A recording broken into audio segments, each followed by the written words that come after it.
মেলাগুলোতে ঘর সাজানোর এই দোকানগুলো থেকে আমি প্রচুর পরিমাণে জিনিসপত্র কেনাকাটা করেছি আমার বাসার জন্য। ঘরকে একটু সুন্দর করে সাজানোর জন্য এই ধরনের জিনিস আমার অনেক বেশি ভালো লাগে। এই ধরনের জিনিসগুলো আমি বেশ অনেক দিন ধরে ব্যবহার করছি, কিন্তু রাফ ইউজ করার পরেও এগুলো কোনো কিছুই হয় না। হিরের দোকানগুলো থেকে এই মেলাগুলোতে এই জিনিসপত্রের দাম অনেক বেশি কম।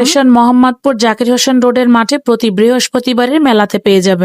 মেলাগুলোতে ঘর সাজানোর এই দোকানগুলো থেকে আমি প্রচুর পরিমাণে জিনিসপত্র কেনাকাটা করেছি আমার বাসার জন্য। ঘরকে একটু সুন্দর করে সাজানোর জন্য এই ধরনের জিনিস আমার অনেক বেশি ভালো লাগে। এই ধরনের জিনিসগুলো আমি বেশ অনেক দিন ধরে ব্যবহার করছি, কিন্তু রাফ ইউজ করার পরেও এগুলো কোনো কিছুই হয় না। হিরের দোকানগুলো থেকে এই মেলাগুলোতে এই জিনিসপত্রের দাম অনেক বেশি কম। মোহাম্মদপুর জাকির হোসেন রোডের মাঠে প্রতি বৃহস্পতিবারের মেলাতে পেয়ে যাবে। মেলাগুলোতে ঘর সাজানোর এই দোকানগুলো থেকে আমি প্রচুর পরিমাণে জিনিসপত্র কেনাকাটা করেছি আমার বাসার জন্য। ঘরকে একটু সুন্দর করে সাজানোর জন্য এই ধরনের জিনিস আমার অনেক বেশি ভালো লাগে। এই ধরনের জিনিসগুলো আমি বেশ অনেক দিন ধরে ব্যবহার করছি, কিন্তু রাফ ইউজ করার পরেও এগুলো কোনো কিছুই হয় না। হিরের দোকানগুলো থেকে এই মেলাগুলোতে এই জিনিসপত্রের দাম অনেক বেশি কম।